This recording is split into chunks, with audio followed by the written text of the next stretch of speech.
So, walk and talk, everybody. I made a video about this same subject I'm about to bring up before this one, but I got to talk about it again. It's been on my spirit. Okay, we got to wake up. So, I believe it's around 2009 or 2010.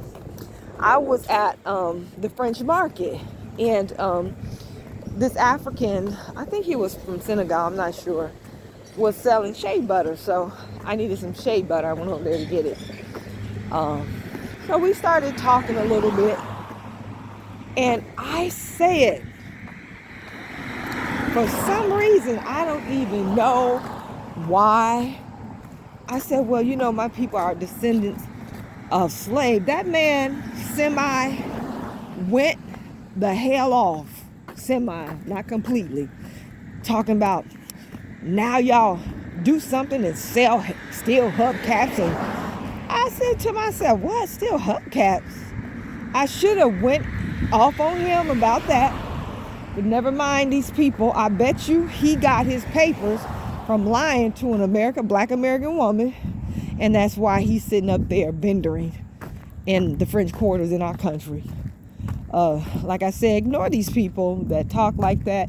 They're pitiful. Believe me, they are. But anyway, I started, when he said that to me about, you know, when he had the attitude with me after I said that stupid mess, I thought about how a young man that I was working with asked me to get him some history books, because I was telling him about how when I first came down here, that I was studying the history of New Orleans. I was telling him certain things. You would be surprised. These people don't know. A lot of them don't know basic history about their own city, their own state. Been here all their lives. Grandma, grandpa, great-grandma, great-grandpa, they don't even have no recollection from where they were previously from. And that wherever they came from was probably 80 years ago, who knows? So I went and had the nerve to get a book about slavery. That was the first doggone thing to come to my mind. A book about slavery. He wanted a book about our history. And in my mind, it started with slavery. So after this,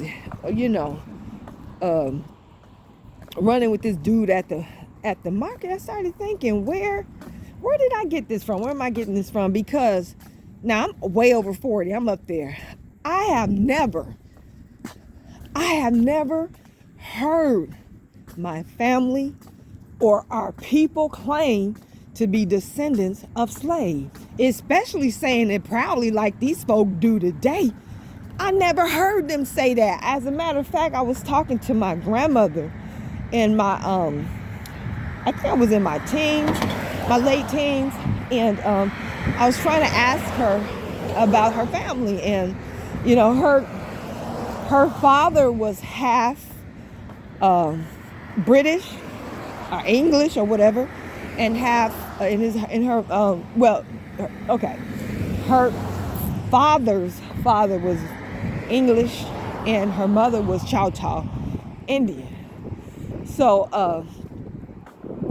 I was asking her about her family, and I was asking her about her mother's side. I understood her father's side, but I wanted to understand her mother's side. And I think I asked her about, did any of them go through bondage? And she said, we don't have no slaves on my mama's side. And I was like, huh? And I was able to trace that side back to the 1700s. No lie. The 1700s, we have certified documents. There's a way to find them. Do your genealogy. Get somebody to help you find them. All right. So I'm sure we had some ancestors that had to go through that, but not all of us went through that. So I'm like, I don't even know why I asked that. I kind of think that I asked that because I had heard it maybe at school or something, but never from my people, never from my cousins, never from our friends of the family, never from church, nothing. Never referred to ourselves as freaking slaves. So where did we get this from? Who programmed us through the matrix to start calling ourselves slaves and descendants and calling our ancestors slaves and doing it proudly?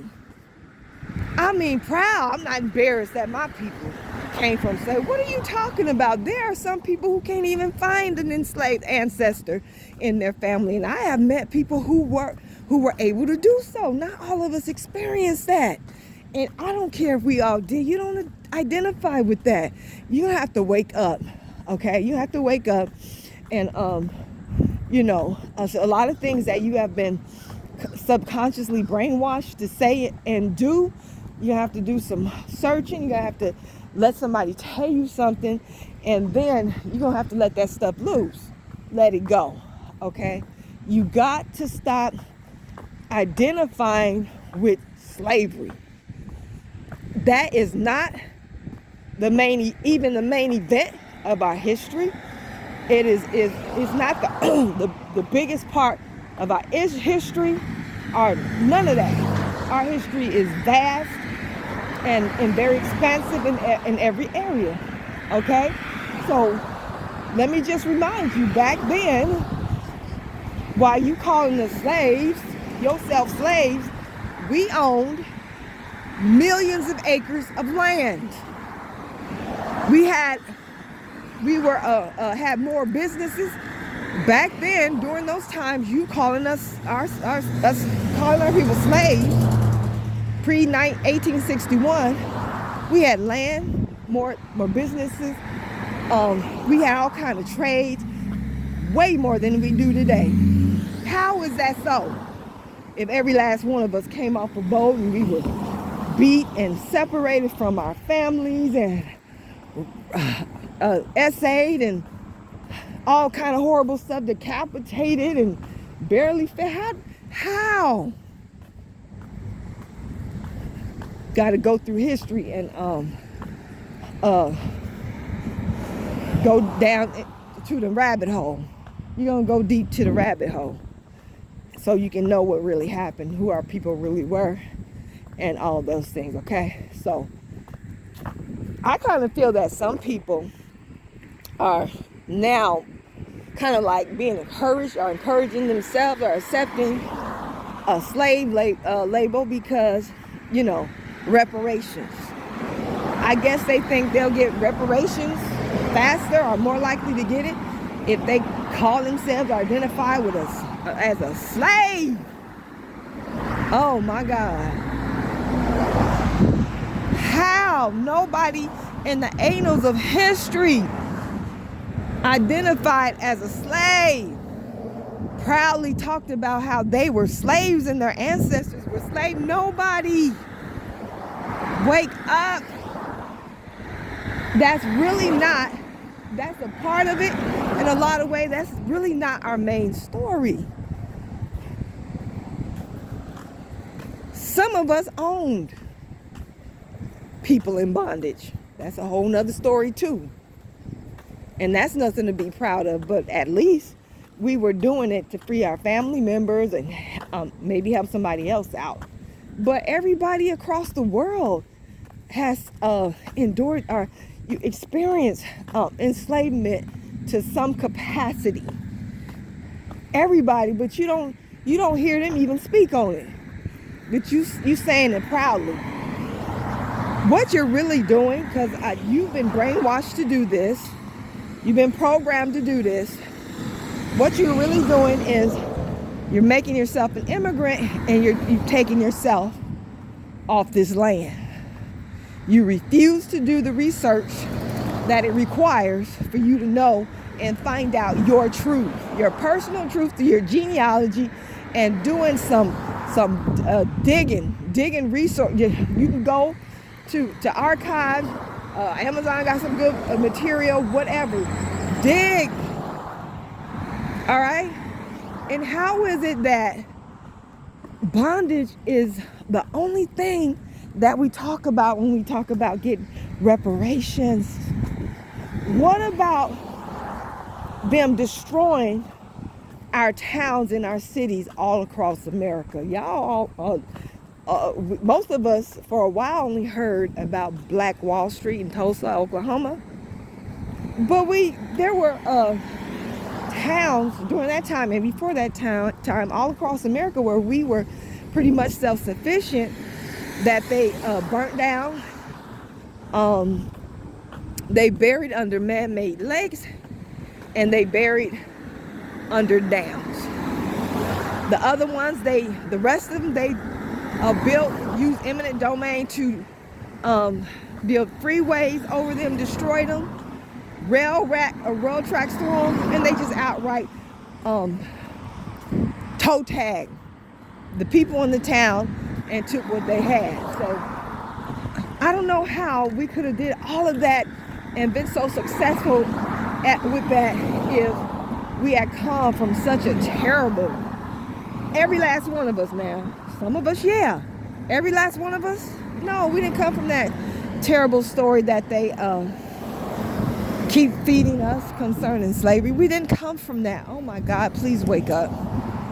They not only owe that to the condition that they had some of our people in, maybe a lot of our people in, but they owe us for the destruction of our communities, Jim Crow, black codes, convict leasing, oh Lord, sharecropping,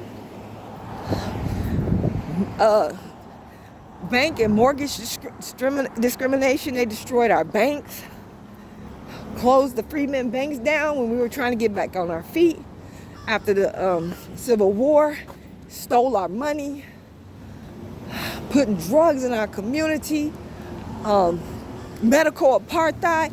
They have done everything to us, known and unknown, over the sun and under the sun. Okay? We need to put that out front and stop talking about slavery because they done messed your head up. All right? And the fact that we owned millions of acres of land during that time, I ought to tell you that most of us did not come off no boat. Now, some of us, our ancestry came off the boat. You know, they were bringing people to work, so they weren't bringing whole families. They might have had a woman or a young man or two, but most of these enslaved Africans that were forced during the transatlantic slave trade were able men, okay? They were able men, period. So, yeah.